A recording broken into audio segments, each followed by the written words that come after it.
Tetsky, Regional Libraries, and welcome to ScholarSip. Believe it or not, for some of you who've been with us a bit, I'm very pleased to be the 22nd of these events. We've been doing this for a while. I'm also pleased that we're back in the academic bistro, not for every time this year, but at least for two of them. And somewhere back here, I suggested to the students, if they didn't feel too bashful, I would purposely thank them for sharing really a class assignment. And this year, I believe many were freshmen, so there was a little nervousness. So why don't we tell them how much we enjoyed their food?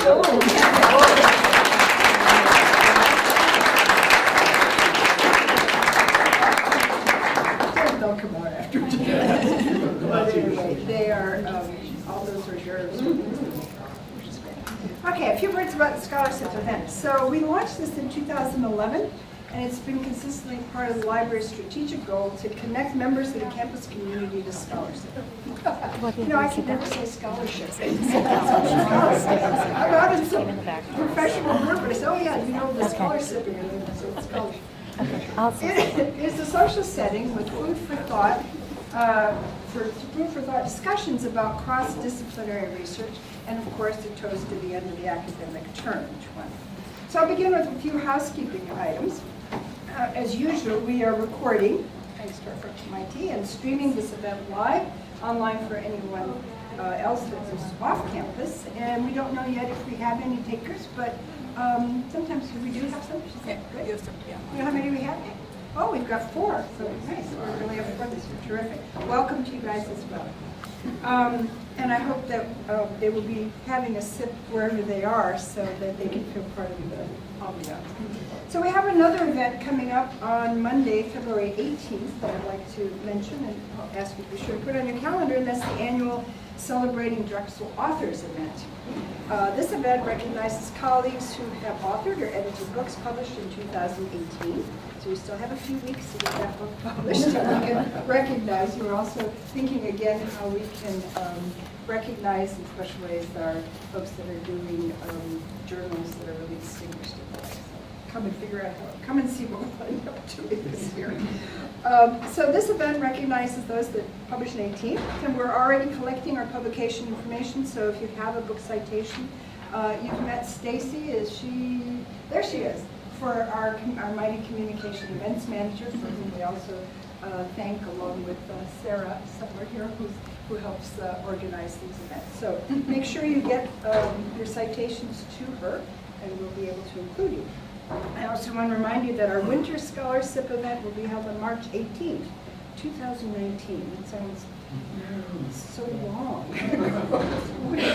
Anyway, and we'll feature then Mimi Scheller, who is a sociology professor and director of the Center for Mobilities Research and Policy, a great speaker and an incredibly prolific author. I think she's made every event just one.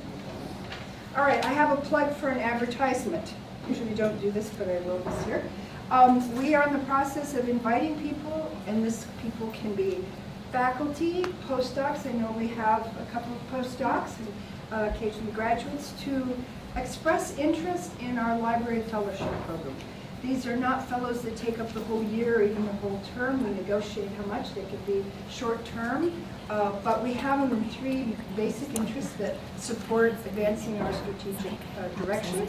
One is about adopting open textbook and educational resource in light of affordability of required readings. The other is exploring and critiquing a Explorer, which is a new research services platform that we're working with a vendor to see how we can influence its final rollout before it comes out next year. We're already subscribing to it. That should be quite interesting. So we want people to test. If you create data sets and publish, we want you to come in and just try out the system with us in different ways. If you're in the research office or in a department, you have to do some analytics. That's maybe another way.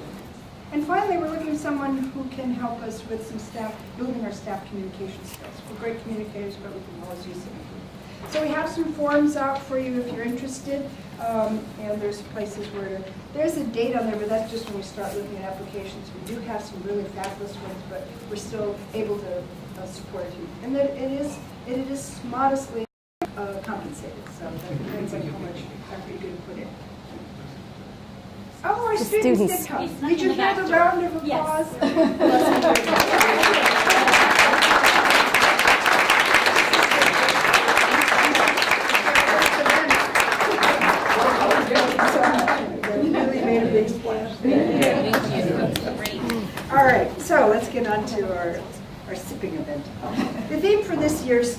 last couple years we've been doing it as a theme, and this year's theme for scholarship is communicating research to inspire citizen engagement. Doesn't that have a lot of the name of what Rex is about, civic engagement, working with the public?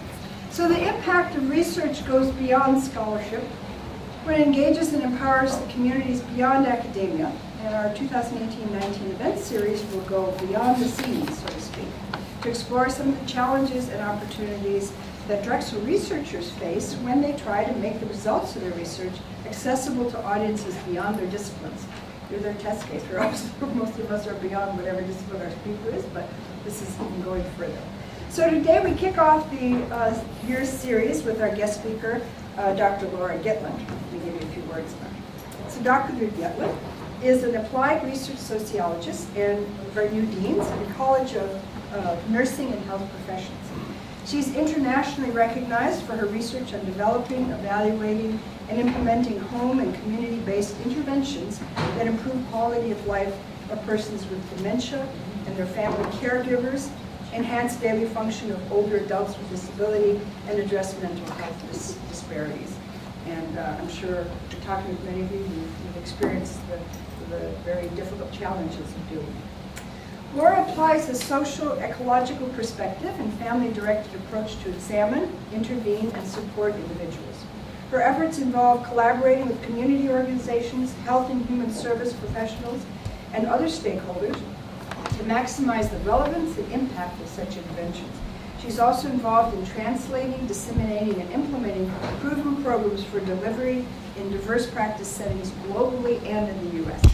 But before I turn the podium over to you, Laura, I'd like to invite you for our tradition here, which is to raise a toast to the end of the fall 2018 term. You're here. And if you have to grade papers, be kind. It's all yours. Thank you. Sit back here. Thank you. Thank you so much, and I appreciate helping to kick off this. Can everybody hear me? Yeah, okay. So I'm here not as a dean, but as a researcher, and I have been very much involved, as Danuta indicated, throughout my career in working with all different kinds of teams to develop and test different approaches to helping older adults age in their community or home of choice and their family caregivers. And consequently, I am very concerned about getting evidence out there to people who could really use it. And so to that extent, I do define a lot of the activity that I do around my scholarship and beyond in terms of civic engagement. And one of the things that I felt, I assume that we're going to have a discussion, right? Okay, so there's a lot of challenges to doing that, and hence my my title, in that I feel that engaging in being involved in civic engagement is an ethical responsibility, but how can a researcher do it all, and how should we be doing it all? And so I think it's not that I have a magic answer, but I think this is an essential question if we consider it part of our moral compass, and also how we define what we do. And so not that I'm going to answer that question, but I'm going to show you really very practical. I'm not reporting, well, I am going to have a little data, because I have a little survey of some faculty and how they're involved civically. But at any rate, I just wanted to share what some of the issues I had from my own research. So I was thinking about this because I define a lot of what I do, not necessarily using the term civic engagement. So this gave me some poise to stop and think about that, and how does that fit in? I'm new to Drexel. I did come here in part because my research is aligned with use-inspired concepts that permeate the culture here at Drexel. And I felt that what I do is involved with civic engagement as a researcher. But it's not a term that's commonly used by researchers. As a matter of fact, I've been tweeting about it and saying, what is our responsibility? And I've been watching the last couple of days, and I haven't gotten any great responses, but it's been retweeted quite a bit. But the NIH, if you think about NIH funds, and I've been continuously funded by NIH for 35 years of my career, it is to improve and impact the health of the public, and we're all working for the common good, and that's central to the life of an NIH researcher, yet our evidence isn't being used. And so I think we have to think of civic engagement also in terms of how do we get our evidence out there and how it can be used. And these are just some statistics from various disciplines that show only 14% of new scientific discoveries ever enter clinical practice, and most Americans do not receive even basic, evidence-based guidelines, and then our minority populations, and specifically African Americans and Latinos, receive recommended quality of care less than 35% of the time. And so I think, to me, this is part of being civically engaged, and that is getting the evidence out to very different stakeholders, from the end user of maybe the older adult to the family member to the primary care and so forth. I'm doing the wrong thing. So are you familiar with this definition of civic engagement? I mean, it's a kind of a fundamental definition that it's really defined very broadly, and so you may not agree, but I do define my work civic engagement work very, very broadly. It means working to make a difference in the civic life of our communities and developing the combination of knowledge, skills, values, and motivation to make that difference. And so I define communities in a very broad sense, and you'll see that in a moment. And again, it's specific to my research, but I do mentor a number of faculty and postdocs and pre-docs, and I always talk about what's your core mission, really, what do you want to do? How do you want to use research to make a difference? And then how are you going to do that, not only in terms of getting a scientific publication or a grant, but then taking the evidence from your research and putting it out there. So Danuta really explained what I do, and I just wanted to give you a sense of how this perspective does complicate my life a lot and my team's life, because if I apply a social psychological, a biopsychosocial framework, and I've developed a range of interventions, and I forgot to take off the animation, so please forgive me, but I'm going to show you just a range of interventions and not get into detail too much. But this is Project ABLE.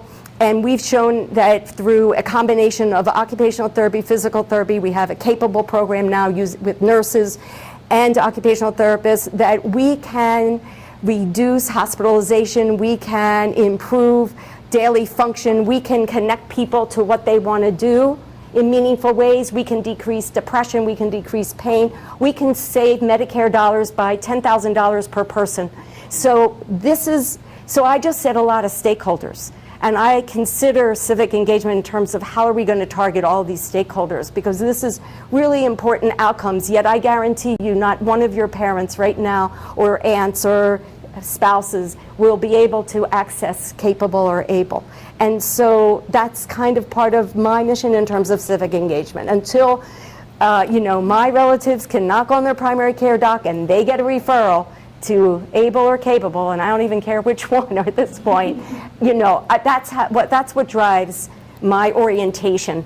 And so again, we have a really nice trial we did here with Center in the Park, a fabulous center, senior center, where we could show that social work visits in the homes of African Americans, primarily 55 years and older, who have depression, can benefit from a behavioral activation approach.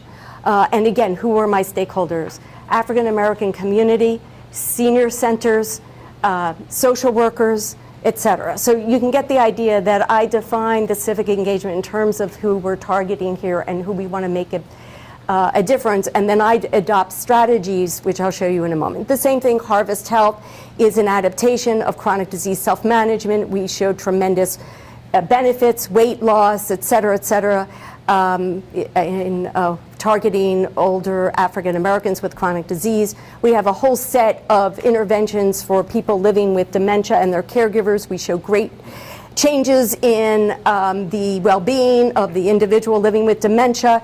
we show improved engagement, we show a improvement in caregiver well-being, et cetera, et cetera. So these all represent my communities, if you will, in which I'm trying to make a difference.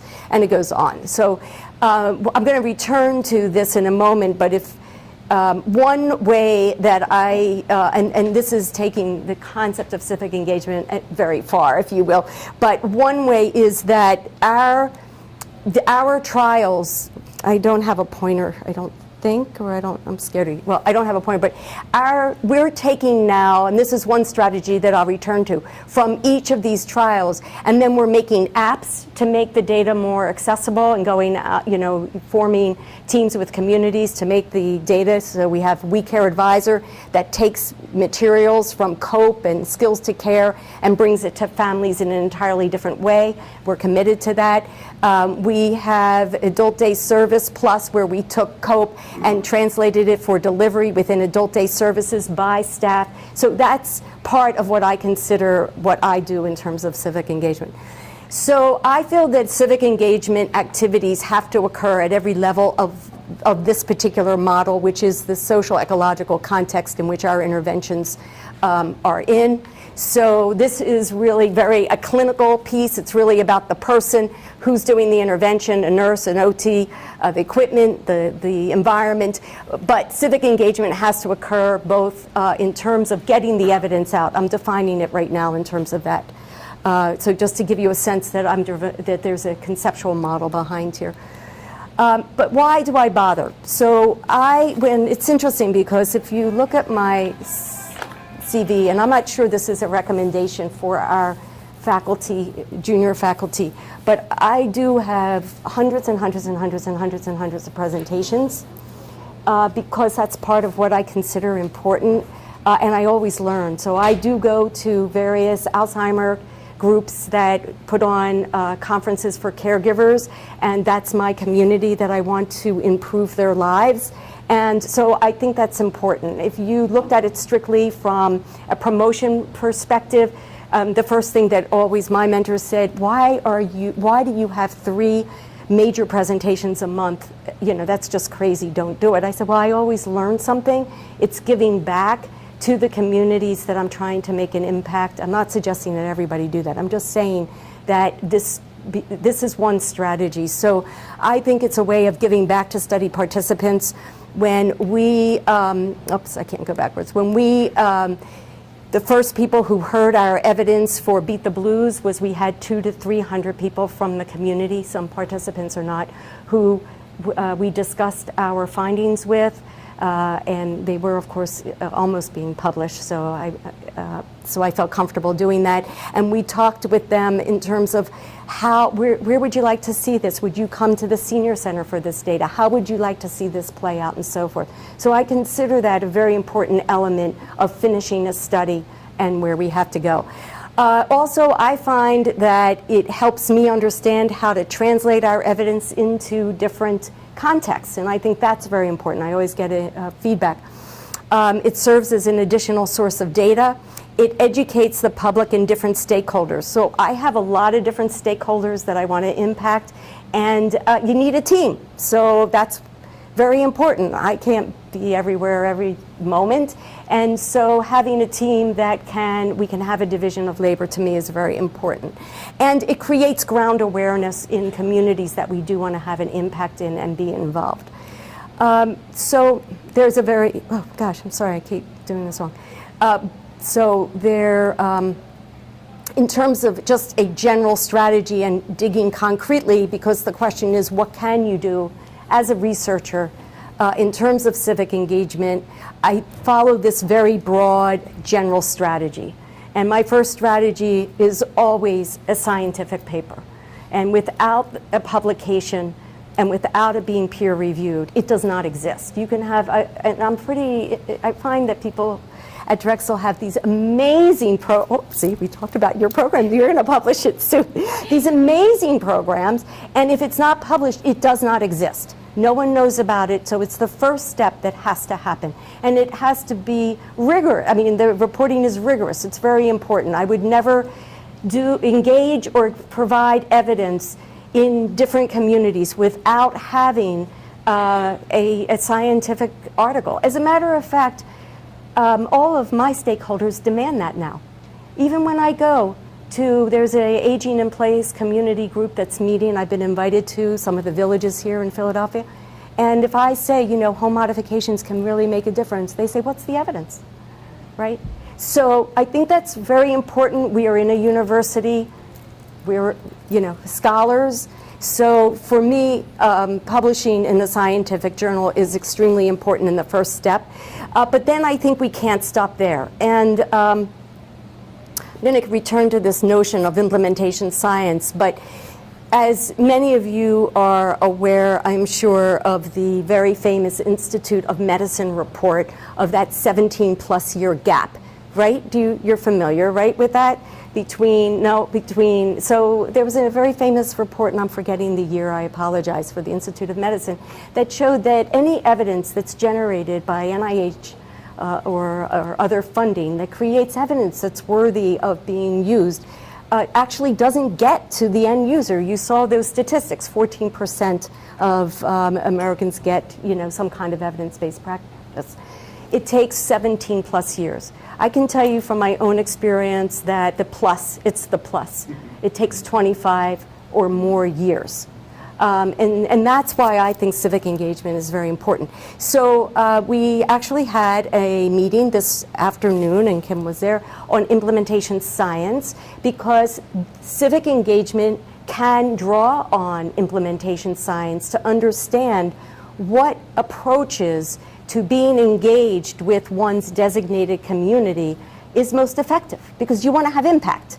We're just, you know, we want to make a change. We want people to understand whatever we're doing. So we actually are going to form an implementation science interest group in our college and university-wide, and it is, you can save the date if you're interested, 1/23/19, but we can talk about that. So we're all doing use-inspired type of work, and implementation science is a way to help guide us, and it's very related to this. But after a scientific meeting, I will discuss, I might work with someone who's an excellent blogger if I have any funds left over, and you know, I will try to package my results in different ways. I always share it with the community that I have been working with in the form of a letter, but then we try to package it in different ways. And again, I consider that part of civic engagement. And then in step 2, it's really identify all different kinds of stakeholders and constituents, and again, how am I going to package this in terms of CE packages? How am I going to, what kind of webinars will I do? What kind of speaking engagements and so forth? And I think all of those, again, because the impact is at different communities, I do consider this all part of being civically minded. I had an interview a couple days ago where, you know, it was great. A student reached out to me for one of her projects. She wanted to talk about the evidence from a particular article that I had written with my team. And, you know, that was interesting. It was audio taped, and that now will go to all of, you know, her classes of several hundred people, and to me that's very important. That's one of the constituents here. So also taking, as I said, like the We Care advisor and repackaging things in all different ways in terms of apps, in terms of books, not only scientific books, but also materials that can be used and disseminated to the community. So for Able and Capable, for example, which provide older adults with very simple, but they're not, I shouldn't say simple, they're strategies that can easily be implemented in the home to allow the person to do the activity they want to do. That could be learning how to sit while cooking, or wearing an apron which has pockets so you can carry objects around the home. It could be using different kind of lighting and technology in the home, etc. So now we have a flip book, if you will, based on different problem areas that we are now trying to disseminate widely to the communities, to older adults. So the other thing, this is a very conceptual model. I was involved with the John A. Hartford Change Agents Initiative, which was a national initiative to work with researchers and faculty to think through how to change practice. And these, I'm not going to go into detail, but I just wanted to give you a sense that we identified 5 different domains of how you can be civically engaged. And in this initiative, we called it, How Can You Change Practice? So I've been talking about the top quadrant, develop and testing, implementing evidence-based programs. You could also be civically engaged and change practice through policy, through changing the education in my area of health and human service professionals, working with big organizations to adopt, able and capable and so forth, and then building evidence in terms of like our doctors of nurse practitioners who take evidence and try to put it into practice. And within that, the way we looked at it was there different things. This is another way of cutting civic engagement from a researcher's perspective. You can have a light touch, and that would be blogs, webinars, and meaning that your reach is large, but you don't know what kind of impact you have, really. It's information, it's knowledge, it's just knowledge. It can be a medium where you run workshops and skills training. So like we have online training programs to teach occupational therapists, nurses, and physical therapists in our strategies, again, to get different reach. And we also have workshops for older adults themselves to learn new strategies, or it could be very intensive or high touch, meaning that you're working with state and government boards to make a difference. You're doing really a lot of policy change and health, in my case, health system redesign and solutions. I just wanted to share with you nationally how people have been thinking about this and how they've been organizing their thinking in terms of what it means to change practice, which in our world is a form of civic engagement. Just wanted to show you different ways, again, of changing professions, online program for occupational therapists. The book I was telling you about, this book is for everybody. It's for an individual living with dementia at the early stage. It's for the family caregiver. It's for the researcher. It's for the neurologist. Our neurology practice is looking at this and using this. So packaging the evidence in all different ways, to me, is very important. On the left-hand side, this is all the strategies we use that have been tested from the literature, and we give this to families. It's available internationally. It's being translated in Chinese and Spanish and so forth. And then we also take our evidence and we have an online course free through Coursera, a massive open online course that's reached at this point over 70,000 people worldwide from 169 countries. So really reach, and impact to all different communities. And who's on there? Neurologists to individuals to community leaders, etc. So I just wanted to show you a snapshot when faculty at Johns Hopkins were asked, who were part of my center at Hopkins, were asked how they want to change practice and be civically minded. I thought you might find this interesting. So only 20, it's not a representative sample, just my friends probably, I don't know, who took pity on me because I was part of this Change Agents initiative. But I thought it was kind of interesting. So have you ever participated in an activity to change practice? And again, this was our term that we used in terms of civic engagement. So you see that, little over half indicated yes. I guess 11 people. Here are strategies for participating in civically oriented practice change.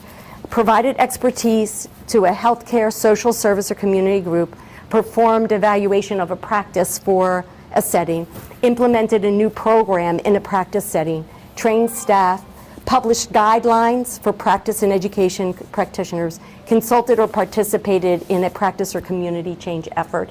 Very vague, I don't know what exactly that is, but just to give you a sense of what people did. Have you ever participated in an activity to change policy, which in our model is pretty heavy, intensive, unless you're just writing to your congressman, which is fine and important. I'm just saying that's not very time consuming.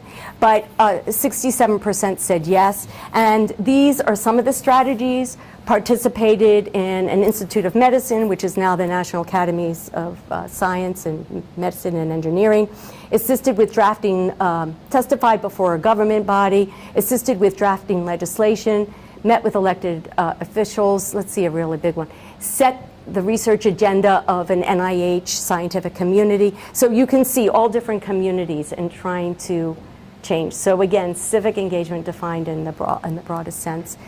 Here are key challenges that I agree with all of these. Not enough time.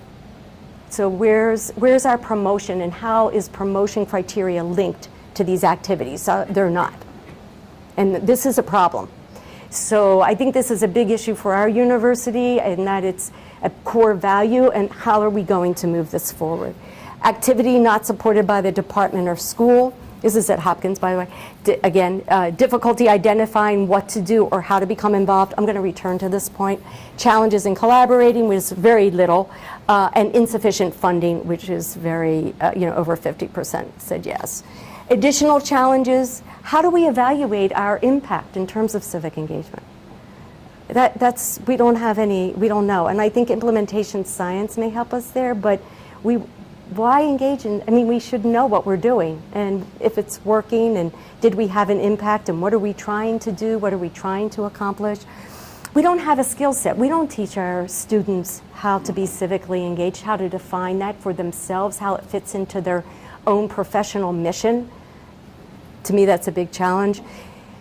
As I said, civic engagement linked to promotion. And what's the right balance? If I go out and I talk to every let's just say Alzheimer's Association group, which there are, I don't know how many there are in the country, but there's a lot. Then what about the science and the scientific questions, and how can I do it all, getting back to the time? And how do you make these decisions? Very difficult. If I go, actually this Sunday I spoke at the Ethical Society as part of my civic engagement, and so I didn't get my manuscript written, because that's when I usually write, Sunday morning. So these are just always real challenges that we have to keep, figuring out what's the right balance. Also, how we engage in civic engagement, I think very much depends upon stage of career, professional and personal considerations, access to resources, and your own professional mission. So I'm not in any way endorsing. I have had a very long career here, and it's not like it's advanced over time. I'm not saying every single thing that I've had here is what we should be talking to our junior faculty about, but I think certainly in terms of some of the principles, we want to have that discussion. But it's very much, what can you do personally, professionally, what are the resources to do it, and how does it fit? It has to fit into your resource. So I think this is the essential question. It's part of, if you want to go for NIH funding, for example, or for that matter, foundations, that is about the good of the community. And so how do we take our science, how do we discuss it, how do we talk about it? We don't teach our students that skill set. People are very surprised that when I speak to older adults or I speak to families, I do show them data, and I show them theory, and I tell them why it is, but I might say it very differently than if I was talking to an audience. But I feel it's very important for people, for consumers themselves, to understand these things. But I'm not giving a statistical presentation. So how do we do this is very, very important. I don't know why that line is there, so just ignore it. But this is there's a new world for faculty and researchers. New skills are really needed.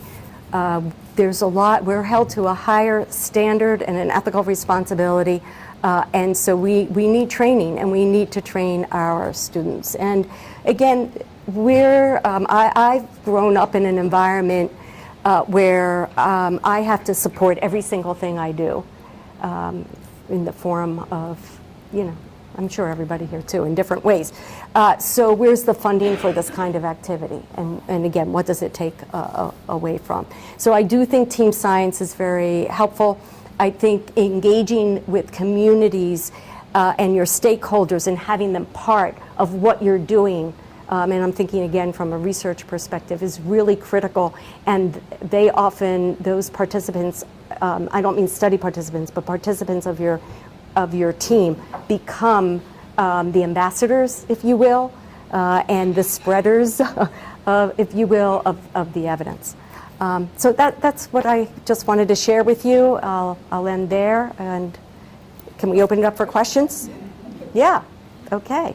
And if people could Thoughts? just speak up since we're recording for streaming it, and maybe some questions, you'll let us know. Who's letting us know? Oh, there's a mic. Stacey's mic. Where is the microphone? Stacey? Just making sure I turn it up. Michelle, thank you. Fascinating, engaging presentation and civic engagement. Thank you. And indeed, we happen to be living in some very interesting times, the post-truth times, where people question even scientific evidence.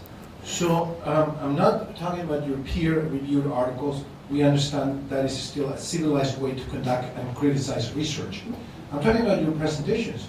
When you go out there, do you find the basic research questioned by the audience?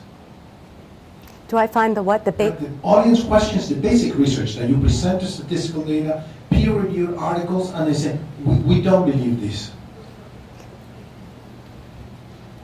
I don't find that, because it may be the arenas that I'm working in, and people are looking for guidance. They're challenged.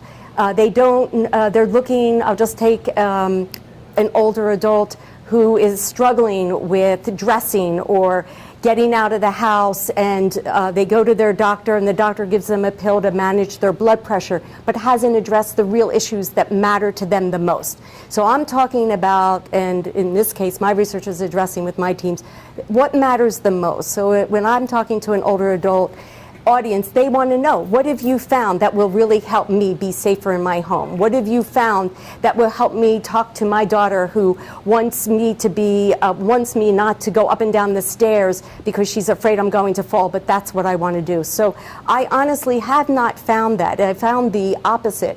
I find that when I talk to agencies, when I talk to health providers, when I talk to CEOs of health systems, I don't have that meeting until they see the evidence. And that's different than 8 years ago, where we used to have to say, what is evidence? Why should you be concerned about evidence? I have found a sea change in terms of the stakeholders that I'm dealing with. It may be different for the communities that you're working with, but they're looking for answers, and they want to know what's the best answer. And that's why I think when we do engage in these discussions, it's important to explain. I always explain the limitations of our study. I always explain, my scientific presentations, yes, they do look a little different than when I would present to a community, but some of the core elements are there. So I do describe why we have, what this theory suggests, and why we think this should work. And the level of evidence and what that means for them. And so I think those are important connections.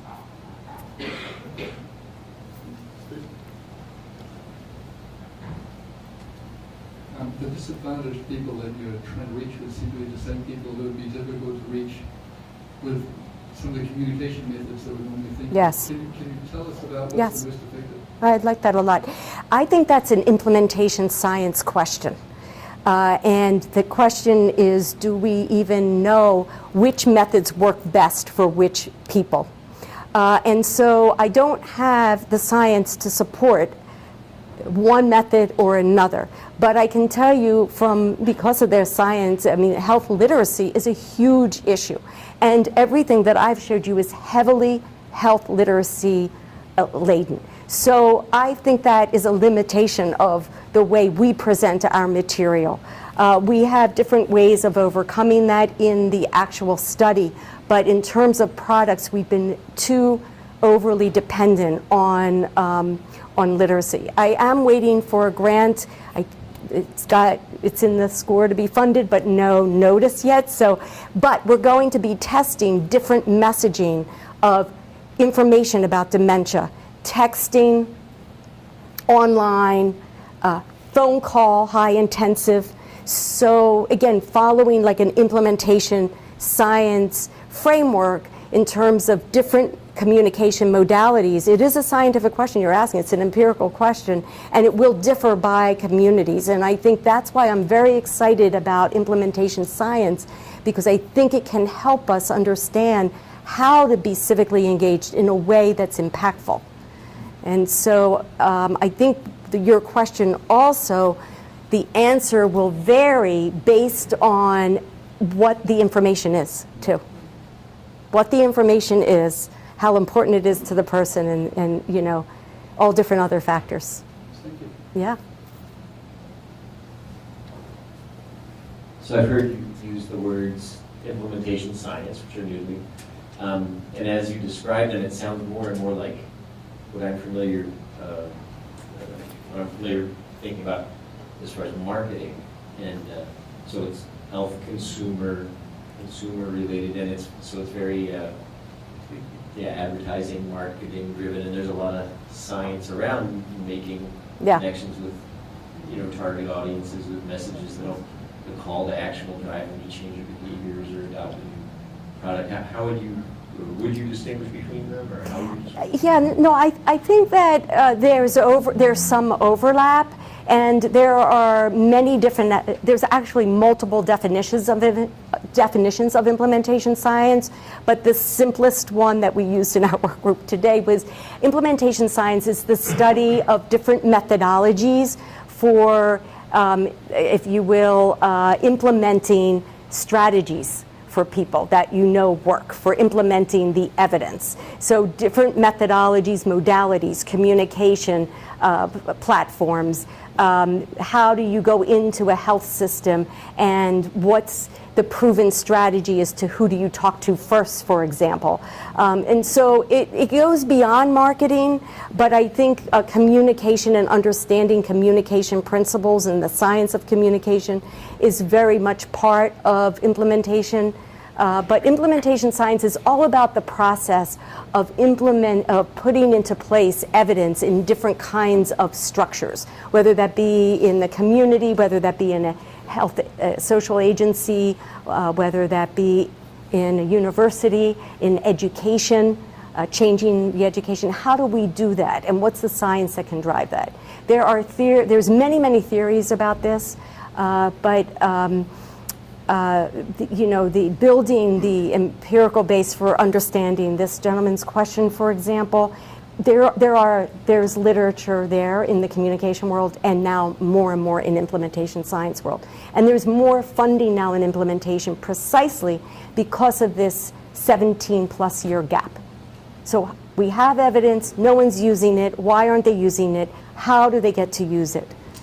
So is it primarily in the healthcare field that you hear that term used, just because that was? No, as a matter of fact, education has blazoned ahead in this area, and we're behind in healthcare. So the field of education, I don't know if anyone's from the College of Education. Okay, there you go. Well, I'm sorry, what? I'm the librarian. Okay. Oh, okay. So, in looking at education and different strategies, they've been really concerned about how do you make changes in education that are evidence-based, and so we're just catching up. And my area is in aging, and we just started.